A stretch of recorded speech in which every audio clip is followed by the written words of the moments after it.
Sekantis etapas yra lūpos. Mes jas turime apvesti kontūru, kuris turi būti ryškiausias ir visą lūpą padengti pieštuku tam, kad lūpos išlaikytų labai ilgai.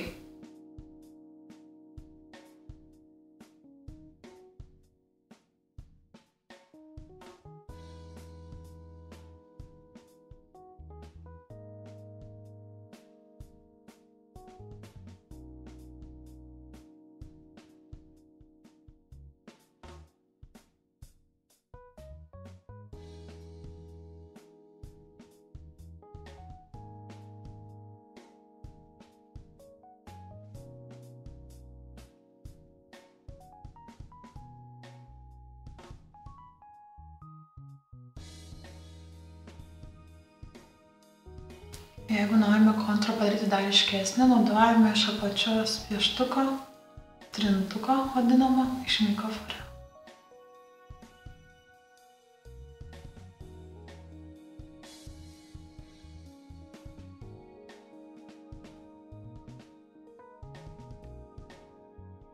Įsišviesinu virš lūpos ir po lūpų.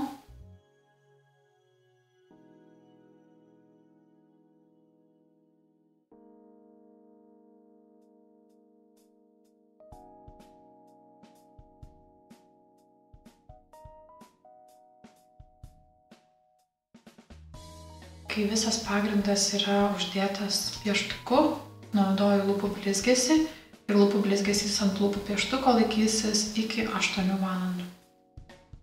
Naudoju Victoria's Secret lūpų blizgesį. Lūpų blizgesį stengiuosi dėti per vidurį. Per vidurį dedu jo daugiausiai.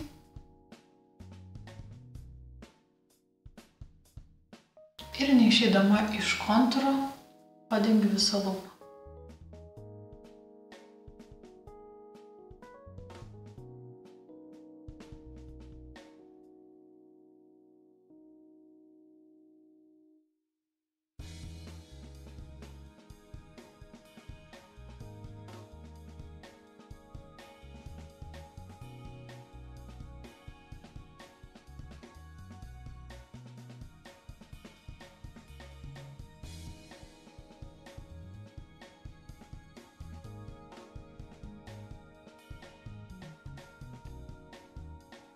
Lūpų dažymas baigtas.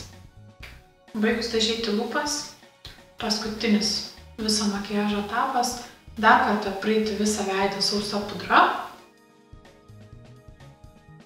kad užfiksuotumėm visą atliktą makiažą.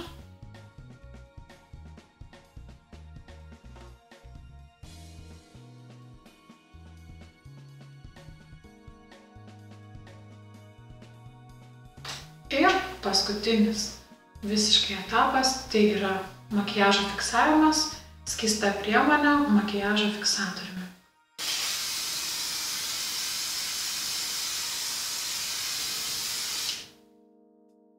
Makiažas baigtas. Po akių makiažo nuvaliau birios pudros likučius po akimis, tada sumodeliavau skruostus skystalų pagalba. Taip pat uždėjau Shine Oną iš Ingloto ir pradėjau modeliuoti, formuoti lūpas. Lūpų pieštuku iš Viperos, taip pat priemonė iš Ingloto lūpų dažų pieštuku, Victoria's Secret blizgesys dėjosi ant viršaus, o visą kitą galėjome apvesti iš Mika Forever priemonę concealeriu.